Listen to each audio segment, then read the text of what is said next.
We are still doing Master of Destiny. So we're on chapter 2 now. So let's just get started. Hope you guys have been doing well. All right, so I'm gonna read the first two paragraphs. I'm sorry, let me start with that. The chapter is called The Science of Self-Control. So we live in a scientific age. Men of science are numbered by thousands, and they are ceaselessly searching, analyzing, and experimenting with a view to discovery and the increase of knowledge. The shelves of our libraries, both public and private, are heavy with their load of imposing volumes on scientific subjects, and the wonderful achievements of modern science are always before us, whether in our homes or in our streets, in country or town, on land or sea. There shall we have before us some marvelous device, some recent accomplishment of science, for adding to our comfort, increasing our speed, or saving the labor of our hands.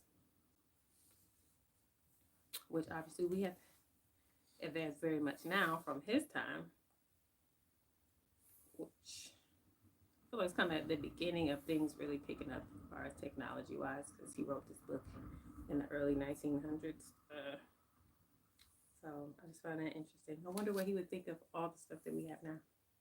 But anyway, the next paragraph. So our modern scientists study the elements and forces which are outside themselves, with the object of controlling and utilizing them. The ancients studied the elements and forces which were within themselves, with a view to controlling and utilizing them. And the ancients produced such mighty masters of knowledge in this direction that to this day they are held in reverence as gods, and the vast religious organizations of the world are based upon their achievements. So he's saying here, like modern science, they study the outside elements, wind, thunder, lightning, things like that, so that we can utilize them and control them. But the ancient people, they studied themselves, and they utilize and control those things within themselves. And now, hundreds, thousands of years later, a lot of these people have become known as gods or goddesses. Don't forget the goddesses, not just the gods. And vast religious organizations, and even other small ones as well. A lot of those stories are based off of people that people follow today, as far as gods and goddesses and things of that nature. So, very interesting. So it's just really contrasting the difference between modern science and how ancient people went about things. Next paragraph is: he who understands and dominates the forces of external nature is the natural scientist. But he who understands and dominates the internal forces of the mind is the divine scientist. And the laws which operate in gaining a knowledge of external appearances operate also in gaining a knowledge of internal varieties. So a natural scientist, once again, like modern science, they control the forces of nature, the outside natures. But a divine scientist can control his internal forces. Okay, that's the difference. So now he has a breakdown of like modern scientists, the steps that they take to discover things, to learn them, and to be able to utilize and control outside forces. He does have a breakdown of each step, which I'm not going to read unless y'all want to be a scientist or something. Y'all can get the book and read the breakdown of that, but I am going to go through each step that a scientist goes through to discover things, to learn about different things in nature, to be able to control and utilize them and make the inventions that they make. The natural scientist pursues in acquiring his particular kind of knowledge the following 5 orderly and sequential steps. So number 1 is observation. Number 2 is to experiment. Number 3 is the classification. Number 4, the deduction. And number 5, knowledge. So it will be noted that the 5 steps or processes enumerated follow in orderly succession, and that no man can become a scientist who omits any of them. Without the first step of systematic observation, for instance, he cannot even enter the realm of knowledge of nature's secrets. So you have to observe things first, obviously. You have to really hone in and see what's going on before you can even start to become a scientist. You must observe. Get my pepper there.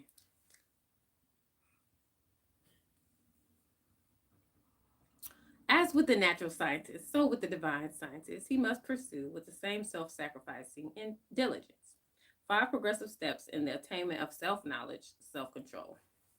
These 5 steps are the same as with the natural scientist, but the process is reversed. Interesting. The mind, instead of being centered upon external things, is turned back upon itself. And the investigations are pursued in the realm of mind, of one's own mind, instead of in that of matter. So he's saying the steps are the same, but it's just reversed around. Because you're focusing inward and not outward like you would as a natural scientist. So thus he begins by keenly realizing his state of ignorance, for no one could acquire either natural or divine knowledge if he were convinced that without study or labor he already possessed it. So to me, this is kind of addressing people as kind of know-it-alls and can't really be told anything because they already knew everything. So you can't learn if you are like fine with being in a state of ignorance, or you just think that you already have it. So how can you gain any more knowledge of natural or divine knowledge if you are already in a state of thinking that you know everything? And I feel like we should always be learning as human beings, whether it's about yourself or outside things. So, natural science, if you will. All right. So the first step in divine knowledge or self-control would be introspection. So this coincides with the observation of the natural scientist. So instead of observing, you are introspecting, looking within. The mental eye is turned like a searchlight upon the inner things of the mind, and its subtle and ever-varying processes are observed and carefully noted. This stepping aside from selfish gratifications, from the excitements of worldly pleasures and ambitions, in order to observe with the object of understanding one's nature, is the beginning of self-control. So first you have to learn what your nature is. What are the things that driving you in the world? Hitherto, the man has been blindly and impotently borne along by the impulses of his nature, the mere creatures of things and circumstances. But now he puts a check upon his impulses, and instead of being controlled, begins to control. So the key to the introspection is learning yourself. What is it that is driving you, that is causing the issues in your life that are to the point where it's controlling you, to where now you have come to the point where you can control your desire so that it's not overtaking you. Number 2, self-analysis. Now, having observed the tendencies of the mind, they are then closely examined and are put through a rigid process of analysis. The evil tendencies, those that produce painful effects. So evil is anything that's causing you pain, and I would say pain to other people too as well, are separated from the good tendencies, those that produce peaceful effects. So you're going to analyze, what are the things that I say and do that put me in painful situations or cause pain to other people, versus what are the good things that I do for myself that make things peaceful for me and those around me, and the various tendencies with the particular actions they produce. And the definite results, which invariably spring from these actions, are gradually grasped by the understanding, which at last enable to follow them in their swift and subtle interplay and profound ramifications. It is a process of testing and proving, and for the searcher, a period of being tested and proved.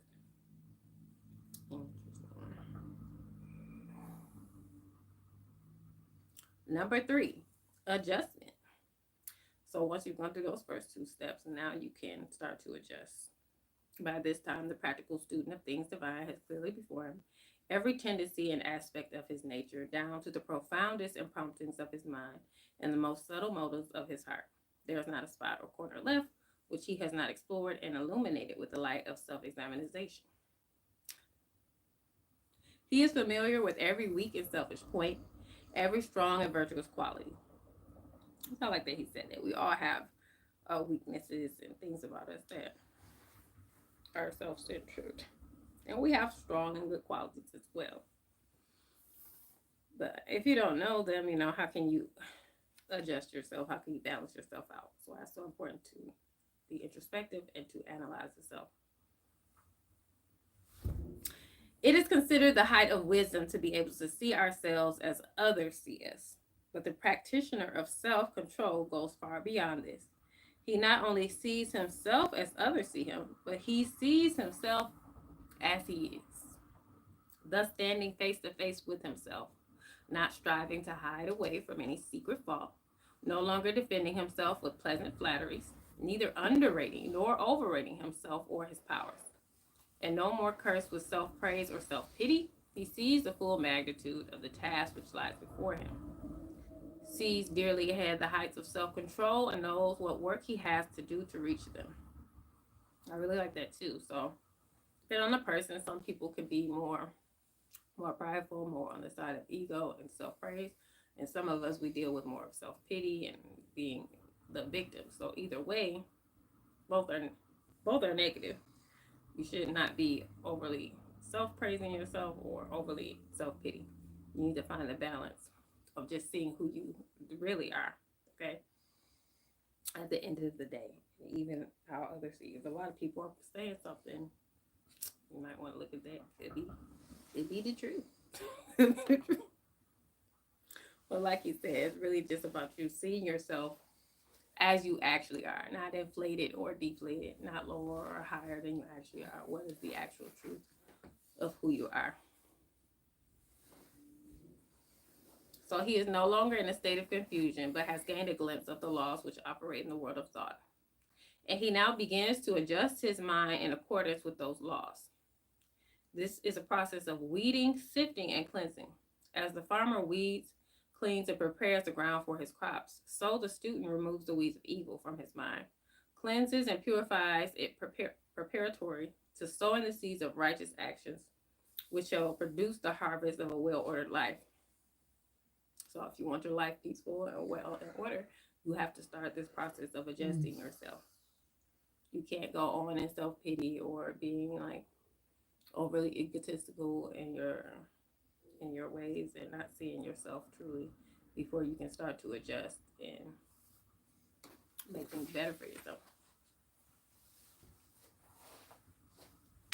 All right, so number 4 is righteousness. Having adjusted his thoughts and deeds to those minor laws which operate in mental activities in the production of pain and pleasure, unrest and peace, sorrow and bliss, he now perceives that there is involved in those laws one great central law, which, like the law of gravitation in the natural world, is supreme in the world of mind. A law to which all thoughts and deeds are subservient and by which they are regulated and kept in their proper sphere. This is the law of justice or righteousness, which is universal and supreme. To this law he now conforms. Instead of thinking and acting blindly as the nature is stimulated and appealed to by outward things, he subordinates his thoughts and deeds to this central principle. So you got to put your thoughts and deeds into subordination, okay, to righteousness. If that's what you want in your life, you want right things, good things, put that stuff in submission, y'all. He no longer acts for himself, but does what is right, what is universally and eternally right. He is no longer the abject slave of his nature and circumstances. He is the master of his nature and circumstances. So either you're going to be the slave or the master. Which one? Choose. He is no longer carried hither and thither on the forces of his mind. He controls and guides those forces to the accomplishment of his purpose, thus having his nature in control and subjection, not thinking thoughts nor doing deeds which oppose the righteous law, and which, therefore, that law annuls with suffering and defeat. He rises above the dominion of sin and sorrow, ignorance and doubt, and is strong, calm, and peaceful. Sounds really good. I need to get there. So I'm going to take notes on this whole step thing, on this process. If you guys don't have the book already, I will put it in the link because I haven't put it in the link in a while. This one has both books, As a Man Thinketh and The Master of Destiny. I'm going to take notes on these steps so that I can start working on each one. But it is a process. It is in order. So you have to master the first step, then the second one. I think I'm pretty good at introspection, but I'm going to go a little deeper into that. Number 5. So this is the last step. Pure knowledge. By thinking right and acting right, he proves by experience the existence of the divine law on which the mind is framed, and which is the guiding and unifying principle in all human affairs and events, whether individual or national. Thus, by perfecting himself in self-control, he acquires divine knowledge. He reaches the point where it may be said of him, as of the natural scientist, that he knows. It's giving Aquarius. He has mastered the science of self-control and has brought knowledge out of ignorance, order out of confusion. He has acquired that knowledge of self, which includes knowledge of all men. The knowledge of one's own life, which embraces knowledge of all life, as for all minds are the same in essence, differing only in degree, are framed upon the same law, and the same thoughts and acts, by whatsoever individual they are wrought, will always produce the same results. But this divine and peace bestowing knowledge, as in the case of the natural scientist, is not gained for oneself alone. For if this were so, the aim of evolution would be frustrated. And it is not in the nature of things to fall short of ripening and accomplishment, and indeed, he who thought to gain this knowledge solely for his own happiness would most surely fail. So after you go through all those steps and you just want to keep it to yourself, he's saying, then you fail. You have to share, okay? It's not just about you. It's about helping other people too. So beyond the 5th step of pure knowledge, there's still further one of wisdom, which is the right application of the knowledge acquired. So go through the 5 steps and you do have this knowledge, but you don't apply it. And you're not at that final step of wisdom, which is the right application of the knowledge acquired. So that's pouring it out upon the world unselfishly and without stint, the result of one's labor, thus accelerating progress and uplifting humanity. So wisdom is about you applying it and sharing it with other people. All right. Let's see the last paragraph. The source of their actions is self, and they only discover right painfully and in a fragmentary way by periodically passing through severe sufferings and lashings of conscience. But he who practices self-control, passing through the 5 processes, which are 5 stages of growth, gains that knowledge which enables him to act from the moral law which sustains the universe. He knows good and evil, right and wrong, and thus knowing them, lives in accordance with good and right. He no longer needs to consider what is pleasant or what is unpleasant, but does what is right. His nature is in harmony with his conscience, and there is no remorse. His mind is in unison with the great law. And there is no more suffering and sin. For him, evil is ended, and good is all in all. The end of chapter 2. So I hope you guys enjoyed chapter 2, the science of self-control. So I really like how he did this in comparison with the natural scientists and how they go about things, and the science of controlling oneself, which he did speak on in the other book, As a Man Thinketh, as being very important to change your life, is to have self-control. So yeah, that's pretty much it, you guys. So I'm going to take notes from that, and I'm going to put the link for the book for you guys if you didn't already have it. It's like $6 on Amazon, so definitely check it out if you haven't got it already. And I'll see you guys on chapter 3. Okay, have a blessed day. Love y'all. Bye.